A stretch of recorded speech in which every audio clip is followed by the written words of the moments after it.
आशा भरी नारी। ये TWR इंडिया की प्रस्तुति है। ट्रांसवर्ल्ड रेडियोस के आशा भरी नारी कार्यक्रम के एक और एपिसोड में आप सभी का स्वागत है। पिछले हफ्ते हमने रूथ के बारे में चर्चा करी थी कि कैसे परमेश्वर टूटे हुए जीवनों को सुधारता है और सभी चीजों को सुंदर बनाता है। मैं शालिनी हूँ और ये मेरी को होस्ट वाणी है। आप हमारे साथ बने रहें क्योंकि हम रूथ के जीवन के बारे में और अधिक गहराई से जानेंगे। आज हम समझेंगे कि कैसे हमारे द्वारा किए गए चुनाव हमारे जीवन की दिशा बदल सकते हैं। आप भी हमारे साथ जानिए कि हम सही चुनाव कैसे कर सकते हैं और अपना नेतृत्व करने और मार्गदर्शन के लिए परमेश्वर पर भरोसा कर सकते हैं। हम जो रास्ता चुनते हैं हमें उन परिणामों की ओर वो रास्ता ले जाता है जो हमारे जीवन के अंत तक चल सकता है। कभी कभी हम जाना पहचाना सुविधाजनक मार्ग चुनते हैं और कई बार हम परमेश्वर का अनुसरण करना सीखते हैं। एक मार्ग परमेश्वर से दूर ले जा सकता है और दूसरा हमें परमेश्वर के और उसके प्रेमपूर्ण देखभाल और सुरक्षा के समीप ले जा सकता है। जी हाँ, रूथ की किताब का पहला अध्याय विकल्पों के बारे में है। हम दो बहुओं ओर्पा और रूथ से मिलते हैं जिन्होंने अलग अलग रास्ते चुने। रूथ पहला उसके पहले और दूसरे में इस प्रकार लिखा है, बहुत समय पहले जब न्यायाधीशों का शासन था तभी एक इतना बुरा समय आया कि लोगों के पास खाने के लिए पर्याप्त भोजन तक ना रहा। एलीमेलेक नामक एक व्यक्ति ने तभी यहूदा के बैतलहम को छोड़ दिया। वह अपनी पत्नी और 2 पुत्रों के साथ मोआब के पहाड़ी प्रदेश में चला गया। मोआब इज़राइल का एक कट्टर शत्रु था और एलीमेलेक ने ऐसा किया जो हम सोच भी नहीं सकते थे।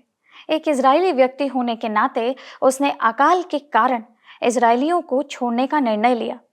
वह और उसकी पत्नी और उनके 2 पुत्र मोआब को चले गए। लेकिन वानी, वह दुश्मन के इलाके में गया ही क्यों था? शालिनी जी, वहां जाने के पीछे एक बहुत बड़ी वजह थी।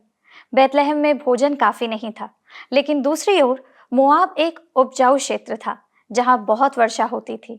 मूल रूप से वहां सभी के लिए भरपूर भोजन था। इसलिए एलीमेलेक, नाओमी, महलोन और किल्योन सभी ने, जो एक इजरायली परिवार के सदस्य थे, अपना सामान बांधा और पूर्व की ओर मोआब के एक उपजाऊ इलाके की ओर वो चले गए। वहां वे बस गए और भोजन और आश्रय पाकर धन्य हो गए। बहनों, एलीमेलेक ने एक फैसला किया और वह एक बुरा फैसला था। ये एक ऐसा फैसला था जिसने उसके जीवन पर दुर्भाग्य की मोहर लगा दी। लेकिन एलीमेलेक ने यह चुनाव क्यों किया?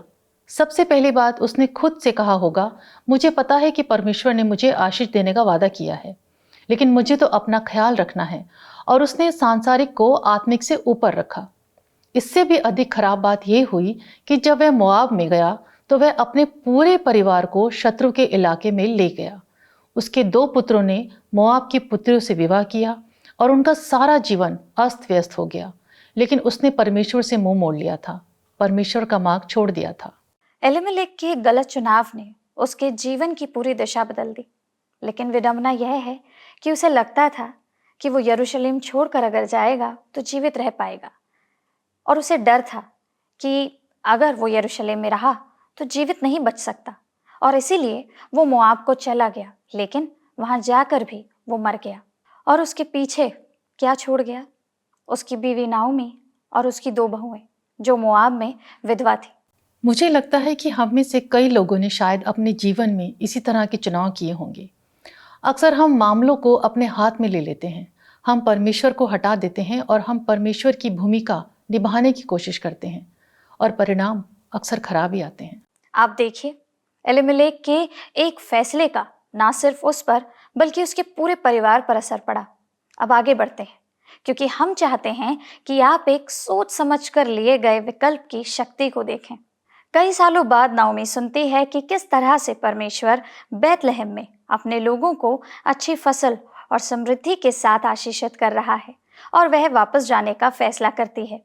नाओमी और उसके स्वर्गीय पति दोनों ने परमेश्वर को छोड़ दिया था, परंतु अब वह आशीष के स्थान पर वापस जा रहे थे।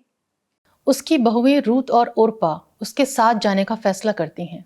जैसा कि रूथ पहला उसके 12 और 14 में, नाओमी दूसरी बार उन्हें अपने अपने घर वापस लौट जाने के लिए प्रोत्साहित करती है। नाओमी ने कहा, हे मेरी बेटियों, अपने घर लौट जाओ। तुम मेरे साथ किस लिए जाओगी? मैं तुम्हारी सहायता नहीं कर सकती। मैं इतनी बूढ़ी हूँ कि नया पति नहीं कर सकती। यदि मैं कहती कि मुझे आशा है और आज की रात मेरा पति होता भी और मेरे पुत्र भी होते, तो क्या उन्हें सयाने होने तक तुम आशा लगाए ठहरी रहती? हे मेरी बेटियों, ऐसा ना हो, क्योंकि मेरा दुख तुम्हारे दुख से बहुत बढ़कर है। देखो, यहोवा का हाथ मेरे विरुद्ध उठा है। तब वह बहुत रोई और ओर्पा ने नओमी को चूमा और वह चली गई। किंतु रूथ उससे अलग ना हुई और वहां ठहर गई। फिर पद 16 और 17 में रूथ कुछ ऐसा कहती है जो उसके जीवन के मार्ग को बदल देगा। वह नाओमी से कहती है, तुम मुझसे यह विनती ना कर कि मुझे त्याग व छोड़कर लौट जा, क्योंकि जिधर तू जाए उधर मैं भी जाऊंगी, और जहां तू टिके वहां मैं भी टिकूंगी। तेरे लोग मेरे लोग होंगे और तेरा परमेश्वर मेरा परमेश्वर होगा। जहां तू मरेगी वहां मैं भी मरूंगी और वहीं मुझे मिट्टी दी जाएगी। यदि मृत्यु छोड़ और किसी कारण मैं तुझसे अलग हूं, तो यहोवा मुझसे वैसा ही वरन उससे भी अधिक करे। जब रूथ ने ये कहा तो उसे कभी भी यह एहसास नहीं हुआ था कि उस पल में उसका जीवन कितना बदल जाएगा। अभी तक सब कुछ उसके खिलाफ था, उसका जीवन शापित था, लेकिन मूर्ति पूजक लड़की आगे चलकर प्रभु यीशु मसीह की पूर्वज बन जाएगी। उसके फैसले ने उसकी किस्मत बदल दी। हमें भी परमेश्वर का मार्ग चुनना चाहिए और अपनी नियति पर भरोसा रखना चाहिए। विलियम काउपर का जन्म 15 नवंबर 1731 को लंदन के पास ग्रेट बर्कहैमस्टेड में हुआ था। उनके पिता एक चैपलिन यानी पादरी थे, इसलिए वे काफ़ी संपन्न थे। जब वह 6 साल के थे तब उनकी माँ की मृत्यु हो गई और उनके पिता ने उन्हें पिटमैन के बोर्डिंग स्कूल में भेज दिया। 21 साल की उम्र में उन्हें पहली बार निराशा का सामना करना पड़ा, पर जॉर्ज हर्बर्ट की कविताओं को पढ़कर वे इससे बाहर आ पाए। ये कविताएं ईश्वर की दया और कृपा के बारे में बताती थीं और इनसे विलियम को कुछ आशा मिली। फिर काउपर को अपने चचेरी बहन थियोडोरा से प्यार हो गया, जिसके घर वह नियमित रूप से हर सप्ताह के अंत में मिलने जाते थे। उनकी मंगनी हो गई थी, लेकिन किसी कारण से लड़की के पिता एशले काउपर ने शादी करने से मना कर दिया। 28 साल की उम्र में उन्हें एक बार फिर मानसिक रूप से झटका लगा। इसी दौरान अमेजिंग ग्रेस के प्रसिद्ध गीतकार न्यूटन काउपर से मिले और जीवन भर के लिए उनके दोस्त बन गए। न्यूटन ने काउपर से परमेश्वर के बारे में बात की और उसे यीशु के करीब आने के लिए प्रोत्साहित किया। अंत में न्यूटन ने लगभग 208 गीत लिखे और काउपर ने 68 लिखे। काउपर ने प्रसिद्ध गीत there is a fountain filled with blood और O for a closer walk with God लिखा। कोहरे से भरी एक रात, विलियम काउपर ने अपने कोचवान गाड़ी चलाने वाला को उसे लंदन ब्रिज पर ले जाने का आदेश दिया। गहरी निराशा से पीड़ित होने के कारण उन्होंने थेम्स नदी में छलांग लगाने की योजना बनाई, पर उनका ड्राइवर रास्ता भटक गया और खो गया और घंटों तक इधर उधर गाड़ी चलाता रहा। इसलिए काउपर ने अपनी गाड़ी छोड़ दी और लंदन ब्रिज तक पैदल चलने लगा। कुछ दूर चलने के बाद उसने अपने आप को वापस घर में पाया। कोचवान गाड़ी में चक्कर ही काटता रहा। उस समय काउपर ने महसूस किया कि परमेश्वर का हाथ उसका मार्गदर्शन कर रहा था और उसकी रक्षा कर रहा था। उसे याद आया कि न्यूटन ने उसे उदास और अकेला होने पर ईश्वर की ओर देखने के बारे में क्या कहा था। काउपर जानता था कि वह अपनी चिंताओं को उद्धारकर्ता पर डाल सकता है और बड़ी शांति का अनुभव कर सकता है। नए सिरे से आशा के साथ उन्होंने एक प्रसिद्ध गीत के लिए इन शब्दों को लिखा। परमेश्वर एक रहस्यमय तरीके से काम करते हैं। अपने चमत्कार दिखाने के लिए वह समुद्र में अपने कदम रखता है और तूफान पर सवारी करता है। हे डरे हुए संतों, नई हिम्मत रखो। जिन बादलों से तुम बहुत डरते हो वे दया से बड़े हैं और आपके सिर पर आशीर्वाद बनकर टूट जाएंगे। कठिन समय और बुरे विकल्पों ने एलिमेलेक के परिवार को इतना नीचे ला दिया कि इसने उनके दिलों में परमेश्वर की सच्चाई का प्रकाश बुझा दिया। यह हमारे साथ भी हो सकता है। यह एक कोहरे की तरह है जो हमें घेरे हुए है और हम इसके आगे देख नहीं सकते। लेकिन परमेश्वर का प्रेम और विश्वास योग्यता किसी भी दुख, किसी भी टूटेपन, किसी भी कड़वाहट को तोड़ सकता है। अगर हम उसकी ओर फिरें तो यह नए जीवन की प्रतिज्ञा ला सकता है। पवित्र शास्त्र हमसे प्रतिज्ञा करता है कि परमेश्वर की विश्वास योग्यता हमारे संदेहों के अंधकार को भी हमेशा के लिए दूर कर देगी। यदि हम अविश्वासी भी हैं तो भी वह विश्वास योग्य बना रहता है, क्योंकि वह आप अपना इनकार नहीं कर सकता। ये मुझे एक प्रसिद्ध अंग्रेजी फिल्म के एक दृश्य की याद दिलाता है। कौन सी फिल्म Shalini ji? Indiana Jones and the last crusade. अच्छा, तो बताइए क्या होता है फिर उसमें? इसमें फिल्म के मुख्य पात्र इंडियाना जोन्स होली ग्रेल, मसीह के पवित्र प्याले की खोज कर रहे हैं। ऐसा माना जाता है कि जो कोई भी इसे पीता है उसे अनंत जीवन मिलता है, लेकिन यह खोज कई चुनौतियों से भरी है। अंत में इंडियाना जोन्स जॉर्डन पहुंचता है और जर्मन नाजी भी। फिर इसके बाद क्या होता है शालिनी जी? इसके बाद वे एक अंधेरी गुफा में जाते हैं, जहां एक बूढ़ा शूरवीर विभिन्न आकारों और डिजाइनों के कई प्यालों की रखवाली करता है। गुफा में प्रवेश करने वाले सभी लोगों को पीने के लिए एक प्याला चुनना था, लेकिन उनमें से केवल एक ही प्याला जीवन प्रदान करेगा, बाकी सभी मृत्यु। नाजी के नेता ने सोने का सबसे सजा हुआ प्याला चुना और उसमें से पिया, और वह मर गया। जब वह मर गया तो उस शूरवीर ने कहा, इसने खराब चुनाव किया। लेकिन इंडियाना जोन्स ने सबसे सादा कप चुना, साधारण मिट्टी का कप। उसने उसमें पानी भरा और धीरे धीरे उसमें से पी गया। इंडियाना की ताकत बहाल हो गई और शूरवीर ने कहा, तुमने बुद्धिमानी से चुना है। कप उस महत्वपूर्ण चुनाव का प्रतिनिधित्व करता है जो हम सभी को करना चाहिए। क्या हम परमेश्वर की दी हुई आशीषों के प्याले से पिएंगे या दुनिया के द्वारा दिए गए दुख के प्याले से? अपने जीवन के लिए ईश्वर की इच्छा का पालन करने का निर्णय लेना कोई आसान रास्ता नहीं है, लेकिन कई बार हम स्वयं को विश्वास दिलाते हैं कि हमें पता चल जाएगा कि अगर दरवाजे आसानी से खुलते हैं और रास्ता साफ दिखता है तो परमेश्वर जो हमारे लिए चाहता है, हमने उनके अनुरूप निर्णय लिया है। लेकिन वास्तव में ऐसा निर्णय लेना जो अच्छा और सही हो और परमेश्वर हमसे अपेक्षा करता है उसके अनुरूप कुछ भी हो सकता है, लेकिन वो थोड़ा आसान नहीं होता है। रूथ ने नाओमी से जो वादा किया था, उसने मुझे मेरी माँ की कही हुई बातें याद दिला दी। अपनी शादी के दिन उसने सफ़ेद साड़ी पहनी थी जिसमें वेल थी। सब कुछ सुंदर और अच्छा था, हर तरफ मुस्कान थी। मेरी माता पिता युवा थे और मेरी माँ के लिए उस पल में मेरे पिता से यह शब्द कहना इतना आसान था, तुम जहाँ जाओगे मैं वहाँ जाऊँगी।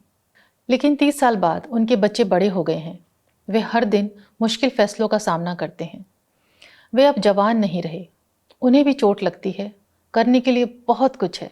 कपड़े धोने का ढेर कभी बढ़ना बंद नहीं होता। सिंक में बर्तन हमेशा बढ़ते रहते हैं। बिल कभी ख़त्म नहीं होते हैं और वे अपने लिए समय निकालने के लिए संघर्ष करते रहते हैं। लेकिन उन्होंने एक साथ रहने का और एक साथ जीवन यात्रा करने का, और जो भी बाधाएं हर दिन उनके रास्ते में आती हैं, उनका एक साथ सामना करने का विकल्प चुना। मुझे बहुत खुशी है शालिनी जी ये जान के कि उन्होंने ये सब किया। हम सभी को अपने जीवन के किसी न किसी मोड़ पर जीवन बदलने वाला एक बहुत ही महत्वपूर्ण निर्णय लेना होगा। इसमें हमारे रिश्ते, हमारा परिवार, हमारी आय और हमारा करियर शामिल हो सकता है। परमेश्वर ने हमें अपनी यात्रा में और उसके साथ हमारे संबंध में मदद करने के लिए कुछ साधन भी दिए हैं। भजन संहिता 119 के 105 में कहता है कि परमेश्वर का वचन हमारे पाँव के लिए दीपक है और यह हमारे मार्ग के लिए उजियाला है। इसका अर्थ यह है कि परमेश्वर ने हमें अपने हालातों में मदद करने और सही निर्णय लेने में हमारा मार्गदर्शन करने के लिए अपना वचन एक अनमोल उपहार के रूप में दिया है। बड़ी बात यह है कि हमें जो निर्णय लेने हैं उनमें से कई में या तो पवित्र शास्त्र के वचन हैं या कोई सिद्धांत है जिसे हम शास्त्रों में पाते हैं। यह सबसे महत्वपूर्ण कारणों में से एक है कि हमें क्यों परमेश्वर के वचन को इतनी अच्छी तरह जानने की आवश्यकता है। जितना अधिक हम परमेश्वर के वचन को जानेंगे, उतना ही अधिक हम अपने जीवन के लिए परमेश्वर की सिद्ध इच्छा को जानेंगे। ये सही है। नीति वचन 15:22 कहता है, बिना परामर्श के योजनाएं विफल होती हैं, किंतु वे अनेक सलाहकारों से सफल होती हैं। सामान्य गलतियों में से एक जो हम कर सकते हैं वह है कि हम यह मान लेते हैं कि अच्छे निर्णय लेने के लिए हम काफ़ी कुछ जानते हैं। कोई फ़र्क नहीं पड़ता कि हम कितने भी बुद्धिमान हों, हमेशा कोई और होता है जो एक अलग नज़रिया दे सकता है और हमें कुछ चीज़ों पर विचार करने में मदद कर सकता है जिन पर हम स्वयं विचार नहीं कर सकते हैं। चाहे हमें कोई भी चुनाव करना पड़े, हमें आज रूथ से सबक लेना चाहिए और परमेश्वर से आज्ञाकारिता का अभ्यास करने और हर दिन उसकी अगुवाई का पालन करने में मदद करने के लिए कहना चाहिए। हम में से कई लोगों के लिए यह साल नए बदलाव लेकर आया है या आने वाला है। जो प्रश्न हम स्वयं से पूछते हैं वह यह है, क्या इस समय, या कह सकते हैं क्या इस नए समय में परमेश्वर मेरे प्रति विश्वास योग्य रहेगा? एक ऐसे जीवन को पीछे छोड़ना जिससे हम प्यार करते हैं और परिचित हैं, हमें डराता है और कमजोर बनाता है, लेकिन यह हमें दिखाता है कि हम वास्तव में अपना भरोसा कहाँ रखते हैं। और ये हमेशा परमेश्वर नहीं होता है। आप बिल्कुल ठीक कह रही हैं शालिनी जी। और परमेश्वर इसे अच्छे से समझते हैं। हो सकता है कि हम एक ऐसी जगह पर हों जिसने हमें हमारे प्रति परमेश्वर की विश्वास योग्यता पर सवाल उठाने के लिए मजबूर कर दिया हो। शायद आप सोच रहे हो कि परमेश्वर कहाँ है, क्या कर रहा है। यही कारण है कि मैं रूथ की बहुत प्रशंसा करती हूँ। जब उसने अपनी सास नाओमी को आज के मुख्य पद के शब्द कहे, रूथ ने अपना पूरा जीवन और उससे परिचित हर चीज को पीछे छोड़ने का फैसला किया। तो मुझसे यह विनती ना कर कि मुझे त्याग व छोड़कर लौट जा, क्योंकि जिधर तू जाए उधर मैं भी जाऊंगी, जहां तू टिके वहां मैं भी टिकूंगी। तेरे लोग मेरे लोग होंगे और तेरा परमेश्वर मेरा परमेश्वर होगा। रूथ ने नाओमी और एक ऐसे परमेश्वर का पालन करने के लिए अपने लोगों और घर को छोड़ दिया जिसे वह मुश्किल से जानती थी, और वह जिस स्थान पर गई वहां आम तौर पर उसके जैसे मोआबियों का स्वागत नहीं किया जाता था, क्योंकि उन्हें परमेश्वर के लोगों का दुश्मन माना जाता था। लेकिन उसने यह जाने बिना कि परिणाम क्या होगा, उसने परमेश्वर की विश्वास योग्यता पर भरोसा किया। उसने यह कैसे किया? उसने वहां जाने और वहीं रहने का वचन दिया जहां परमेश्वर ने उसे बुलाया था, इस बात की परवाह किए बिना कि उसे स्वीकार किया जाएगा या नहीं। उसने यह विश्वास करने का फैसला किया कि परमेश्वर उसके साथ रहेगा। उसने उसके महान रूप में प्रकट होने की प्रतीक्षा नहीं की। वह बस उसी का अनुसरण करती थी जहां उसे लगता था कि वह उसे ले जा रहा है। उसने परमेश्वर को अपने परमेश्वर के रूप में मानने का चुनाव किया। जब झूठे देवताओं के पीछे चलना और मोआब के जीवन को जीना जिसे वह जानती थी आसान होता, तो उसने अपनी पहचान परमेश्वर में बनाई। उसकी परवाह किए बिना कि उसके आगे का क्या होगा, उसने परमेश्वर पर भरोसा किया। रूथ की तरह हमारे पास एक विकल्प है। अपनी सुरक्षा के लिए आरामदायक और जानी पहचानी चीजों से जुड़े होना या परमेश्वर पर भरोसा करना, इनमें से एक को चुनना है। हम उसके वचन और उसके चरित्र को देख सकते हैं। वह है जो वह कहता है कि वह है, और वह वही करेगा जो वह कहता है कि वो करेगा। सिर्फ रूथ के लिए ही नहीं, बल्कि आपके और मेरे लिए भी। जब हम असुरक्षित सा महसूस करते हैं तो परमेश्वर के वादे निश्चित होते हैं। जब हम अनिश्चित महसूस करते हैं तो परमेश्वर की विश्वास योग्यता बनी रहती है। जी हाँ बहनों, जब हम पीछे मुड़कर अपने जीवन को देखते हैं तो क्या हम परमेश्वर की विश्वास योग्यता की झलक देखते हैं? हो सकता है कि वे बड़े उदाहरण ना हो, लेकिन अगर आज हम जीवित हैं और आज यहाँ हैं तो यह इस बात का प्रमाण है कि परमेश्वर हमारे लिए अपनी खोज में विश्वास योग्य रहा है। परमेश्वर की विश्वास योग्यता का अंतिम प्रमाण यीशु में है। वही यीशु जो रूथ के वंशज में पैदा हुआ था, इस दुनिया में सब कुछ नया करने जा रहा है। जब हम स्वयं को असुरक्षित और अनिश्चित पाते हैं तो याद रखें, परमेश्वर विश्वास योग्य है और हम उससे जुड़े रह सकते हैं। बहनों, नीति वचन 3:5-6 हमें याद दिलाता है कि हमें अपने पूरे दिल से प्रभु पर भरोसा करना चाहिए और अपनी समझ का सहारा नहीं लेना चाहिए। उसी को स्मरण करके सब काम करना, तब वह तेरे लिए सीधा मार्ग निकालेगा। जब हम पहली बार रूथ से मिलते हैं तो उसे एक असंभव निर्णय का सामना करना पड़ता है। हाल ही में विधवा हुई, क्या उसने अपने देश की सुरक्षा में रहना चाहा नहीं होगा, या क्या उसे वहां रहना चाहिए था, या अपनी सास नाओमी के साथ यहूदा के दूर देश में रहने के लिए खुद को प्रतिबद्ध करना चाहिए था। हालांकि उसके पास बहुत कम विकल्प थे। पर रूथ का उदाहरण प्रकट करता है कि कैसे परमेश्वर हमें बचाने की अपनी असाधारण योजना को आगे बढ़ाने के लिए सामान्य विश्वास योग्यता, भक्ति और प्रेम के हमारे निरंतर कार्यों का उपयोग कर सकता है। जी हाँ, यदि रूथ एक मोआबिन अपनी इजरायली सास के प्रति वफादार साबित नहीं होती तो वह उसके साथ नहीं लौटती, और ना ही रूथ बोआज से मिली होती और उससे शादी करती, और ना ही उसका एक बेटा ओबेद होता जो दाऊद और यीशु मसीह के पूर्वज बना। एक पल के लिए इस बारे में सोचिए, संयोग से रूथ की मुलाकात नाओमी के बेटे महलोन से हुई, जिसका परिवार मुश्किलों के कारण मोआब देश में परदेशी बनकर रहने को मजबूर था।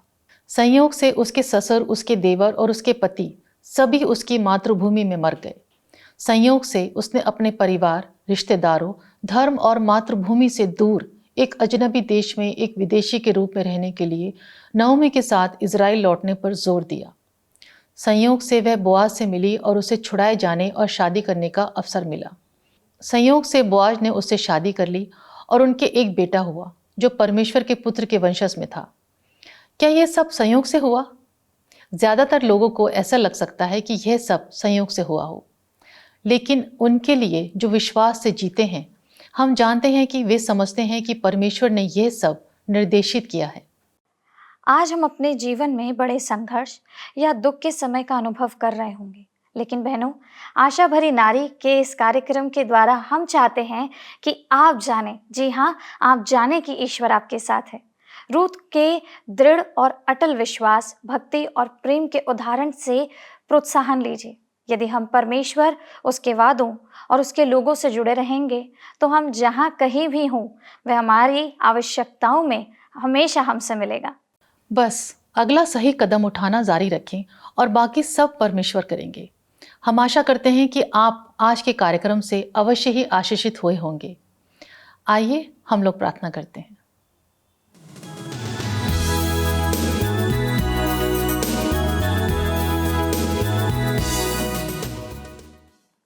धन्यवाद पिता परमेश्वर, हम आपका धन्यवाद करते हैं कि आपने आज का ये अद्भुत दिन हमें दिया। परमेश्वर, हम आपका धन्यवाद करते हैं कि आपने हमें सिखाया कि किस तरह से अपने जीवन में जब कई विकल्प हमारे सामने आते हैं तो किस तरह से हमें सही विकल्प को चुनने की आवश्यकता है। हम प्रार्थना करते हैं कि आज के जो वचन हमने सुने हैं, जो बातें हमने रूथ के जीवन से और आपके पवित्र शास्त्र के वचनों से जानी हैं, वे हम सब के, हमारे दर्शकों के जीवन में, हम सब के जीवन में 100 गुना फल लेकर आए। प्रभु जी परमेश्वर, हमारा मार्गदर्शन करिए ताकि जब हमारे सामने विकल्प आए तो हम ऐसे विकल्प को चुनें जो आप हमसे अपेक्षा करते हैं। जैसा आप चाहते हैं वैसे हम बने, जैसा आप चाहते हैं वैसे हम चलें। आज की एक एक बात के लिए हम आपका धन्यवाद करते हैं और यही प्रार्थना करते हैं कि आप हर कदम पर हमारा मार्गदर्शन करेंगे। प्रभु यीशु मसीह के नाम से मांगते हैं, आमीन। आमीन।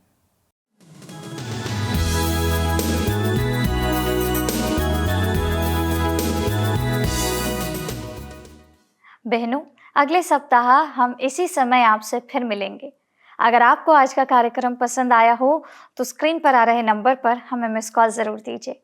प्रभु आपको आशीष दे और आप सबके साथ और हम सबके साथ रहे।